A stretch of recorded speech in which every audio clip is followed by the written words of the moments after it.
Hey guys, it's Brian here. Today's video I want to talk about the 10 things that you should consider getting when you're first starting off in photography. So let's get into it.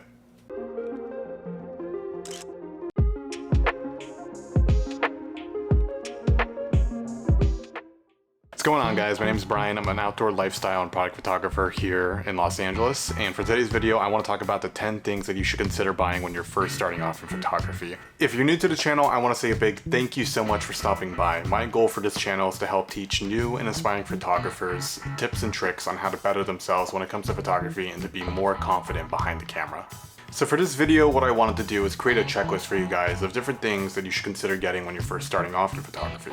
Some of these are going to include some of your basic items, but the others will help elevate your photography experience and make the overall process much more enjoyable. So if you find this video helpful, don't forget to like it and to subscribe to my channel for all upcoming videos. So the first item on the list is your generic SD card. Now, I know this isn't the most exciting thing to get when you're first starting off, but I cannot stress the importance of having multiple SD cards when it comes to being out in the field. So say for example, you're out taking photos of friends and family and you're doing your thing, you're having a great time, but next thing you know, you see that your memory card is full and now you can't take any more photos, you can't take any video, and now you have to wait until you get home to unload all of it on your computer. That right there is one of the most frustrating things that any photographer has to deal with when it comes to memory. While it's best to make sure that you have enough memory on your memory card before you go out on a photo shoot, the next best thing that you can do, just in case you forget, is to have an extra one of these guys, so that way if you do run into that issue, you'll be able to unload that full one and pop in a new one, so that way you can continue on with your photo shoot without worrying about having to go back home and unload everything. Keep in mind that there are a different variety of memory card sizes out there. So you have 32 gigabyte, 64 gigabyte, 128 gigabyte, and so on and so forth. So the one question you want to ask yourself before picking up a memory card is, what kind of content am I going to be shooting? So am I going to be doing a lot of photos? Am I going to be doing a lot of video? Is it going to be a mix of both? These kind of questions kind of help you get a general idea as to what kind of memory card you want to get when the time comes. So if you don't really know what kind of memory card you want to get, I do recommend the SanDisk Extreme Pro, the 128 gigabyte size. This one is always a reliable memory card. I've never had one break down on me, and it's always a general one that most photographers I know usually go for. Not sponsored by them in any way, but it's a very common SD card. And with 128 gigabytes, I always feel like it's more than enough room for new photographers, so that way they don't have to worry too much about how many photos they've taken before they have to empty out their memory card. That way they can just focus on enjoying being out there and just getting some shots.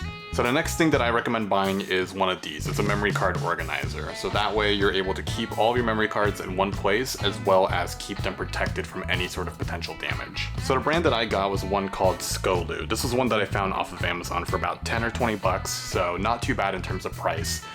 You can get these from either Amazon or Pelican. They have some good memory card holders as well, but so long as they can keep the memory cards organized as well as keep them protected, kind of like a hard shell like this, then you're definitely good to go. So the next item on the list is just extra batteries. Now I know this is kind of a boring one, but it's definitely good to have a couple of extra batteries on you, just in case if you're out there and next thing you know, your camera just runs out of battery and you can't take any more photos. It's always good to keep a few extra on you, just in case of those situations.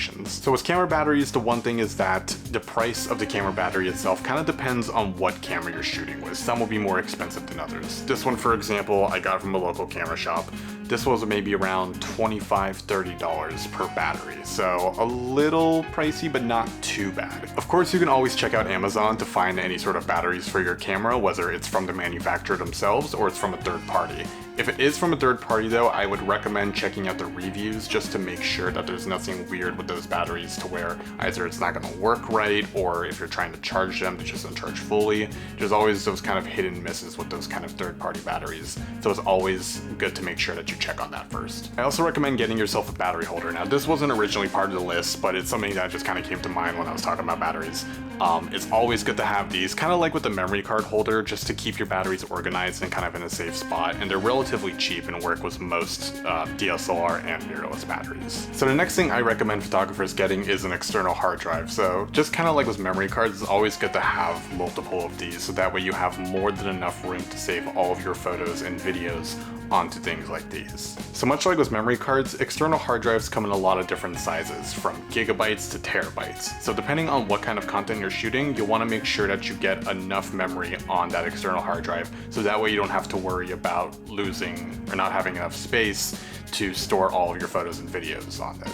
So the hard drive that I have is a LaCie 4TB external hard drive. Now what I like about this is that it has a built-in SD card reader, so that way if, for example, you're trying to get your photos onto your laptop, but you don't have an SD card reader on your laptop, you're able to plug it into this external hard drive and then plug this into your laptop, so that way you're more easily able to transfer over the photos from here to your laptop, as well as back up all of your photos onto this as well at the same time. And what I love about this hard drive is that not only is it 4 terabytes to help save all of your photos, but it has a feature to where you can split it into two 2 terabyte systems, to where you can back up your photos twice onto this. So that way, for example, if the first 2 terabyte system fails, the second one will still have all of your photos safe and sound. Now, because of that feature, this one is a little bit more pricey. It came around $300-400 for 4 terabytes, so it is a little bit pricey.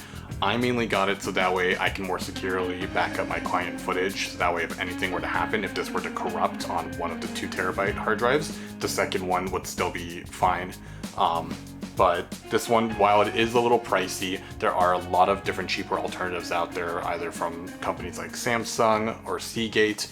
So I definitely recommend looking into those if you don't need anything like this one. So the next thing I would recommend getting is a reliable tripod. Now this kind of depends on what photography you're planning on doing.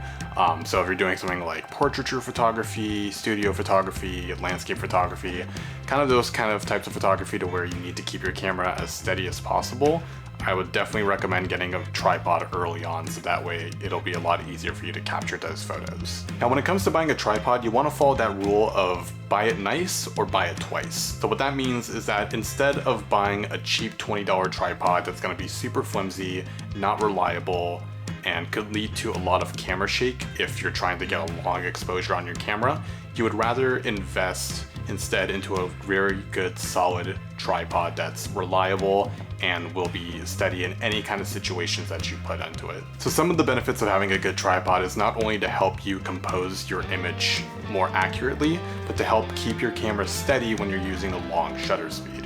So say for example you want to capture a silky smooth image of a waterfall. What you would need to do is use a long shutter speed in order to get that silky smoothness of the water. So what will help get that is using a tripod to keep your camera steady during the period of the shutter being open. So my go-to tripod is the Peak Design Travel Tripod. Now what I love about it is that it's super compact, it's easy to carry around, and I have the carbon fiber version, so it's a lot lighter and I don't have to worry about the weight. So it's the main tripod that I take with me whether I'm going on hikes or if I'm traveling somewhere.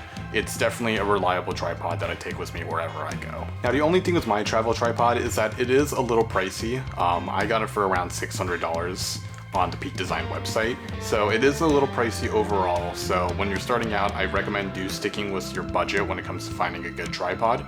But always just keep in mind that it's better to, again, buy nice rather than buy twice. You want to try to get something that is reliable and sturdy rather than something that is going to just collapse on you during mid-use. So the next item on my list is a UV filter. Now, these things are a bit controversial in the photography world, mainly because they don't serve the purpose that they used to do back in the film days. So back in the film days, some photographers would use UV filters in order to protect their film from being damaged by the sun. This would be kind of a common thing, so they came up with these guys in order to prevent that from happening. Now, this isn't really needed in the days of digital cameras because the sun rays won't really affect anything in terms of the DSLR sensor, so these are kind of obsolete in a way. So then you're probably wondering, Brian, why are you even recommending these? Well, the reason why I recommend this to all photographers is that it adds kind of a layer of protection to your camera lenses. So just in case of, say for example, any sort of water, dust, or any sort of potential damage were to happen to that front element of your camera lens, this would be the first to take the damage, or that water or dirt. So it's always good to kind of have these on your camera lenses, so that way there's a bit of extra protection when you're out there in the field. So the price of these UV filters depend on a lot of different factors. So it depends on the quality of the glass, it depends on the size or diameter of your lens, and it also depends on the brand that you're getting it from. So for example, I have here an Amazon Basics 55mm UV filter. So let's see if we get that on camera. Yeah, this one was pretty cheap overall. I can't remember the exact price, I'll link it below. But for Amazon Basics, they're relatively cheap. And they do a pretty good job at protecting your camera lens. And kind of like what I mentioned, the bigger the filter thread of your camera lens, the more expensive that these filters can get. Not by too much, but just know that the bigger it is, the more expensive it could potentially be. And if you're trying to find a filter thread size of your camera lens, what you want to do is look at the front element here and look for a circle with a line through it and a number that's right next to it. That right there will show you the overall size of the filter thread for that camera lens. So the next thing on my list is the camera strap. Now, I don't always use a camera strap when I'm out taking photos, but when I don't feel like holding on to my camera in my hand, I'll always throw the strap onto my camera and just keep it on the side of me so that way it's not in the way and I'm still able to keep it close to me, just in case if there's a shot that I would want to take. Now, I know that most new cameras come with their own camera strap, so there are times where it's not really necessary to go out and buy a new one, but if you're looking for something that has maybe a little more comfort, a little more padding, unlike the ones that come usually with new cameras, this one that I recommend is a Peak Design tripod. This one has a little bit of extra padding. It's a little more adjustable in terms of just having it around your body. And what I like about it is that it has these clip mounts here to where you can quickly clip onto the strap to your camera without having to constantly loop and unloop it from your camera like with traditional straps. But if you're someone who doesn't mind having their strap attached to your camera all the time or doesn't really need anything too fancy, then I definitely recommend just sticking with the generic strap that comes with a new camera. But if you're someone like me who doesn't want their strap attached to your camera all the time and would want that mobility whenever you need it, I would definitely recommend this strap just for the ease of taking it on and off of your camera. Now, next up on the list is a camera bag. Now, this is definitely something I recommend to all photographers, so that way they're able to keep all of their camera equipment in one place whenever they're out taking photos. So there's a lot of different camera bags out there. So the amount of gear that you want to take with you, as well as where you're going specifically, there's a bag for each and every kind of scenario. So for example, I have one here from Hex. This is kind of a sling camera bag that I usually take with me whenever I'm just kind of going out into the city and taking some photos with friends or family out there. Nothing too big. I usually just take one camera, one lens, and sometimes if I have enough room, maybe a drone, so that way I'm able to capture some drone shots along the way. Now, when it comes to traveling or doing any sort of client work, I usually take my Nomadic backpack. It is a Nomadic Peter McKinnon backpack. Definitely a comfortable bag to take with. It's very spacious, holds a lot of different gear, and what I like about it is the fact that you're able to organize the inside of it so that way you can adjust your gear in any way that you see fit. Of course, kind of like with tripods, camera bags can get a little pricey depending on the overall quality of them. So for this Hex backpack, I got it for about $100, which is not too bad. Still a little bit pricey, but for the quality of the bag, it's not too bad. And then for my Nomadic backpack, that one was around $300-400, mainly because it's more of a weather resistant backpack and I'm able to keep all my gear well protected in that bag. Of course, there's nothing wrong with getting a more cheaper bag on Amazon, but just make sure to look at those reviews and make sure that that bag will be keeping all of your camera gear protected instead of just it being a very cheap bag that could potentially lead to your camera gear being damaged if, say, for example, were to fall or some sort of potential accident were to happen.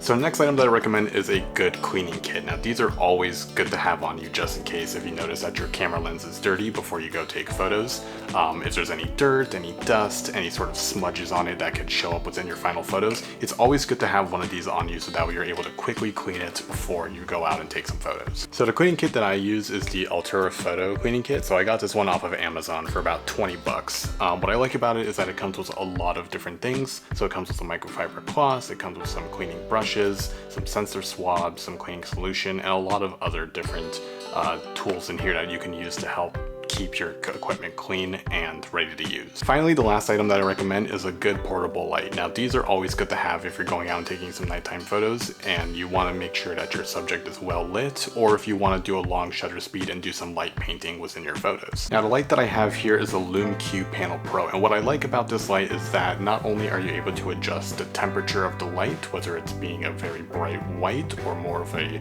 sunset kind of color, but you're also able to adjust to different colors colors as well, such as blue, green, red, any sort of color on the spectrum, you're able to put onto this light. And what's also cool about this light is that you're able to connect this to your phone. So if you want to mount this to a tripod that's next to your subject, but you don't want to get into the way of the shot, what you can do is use your phone and control the brightness, the temperature, the color of this light just all through your phone. So it's a really neat feature to have.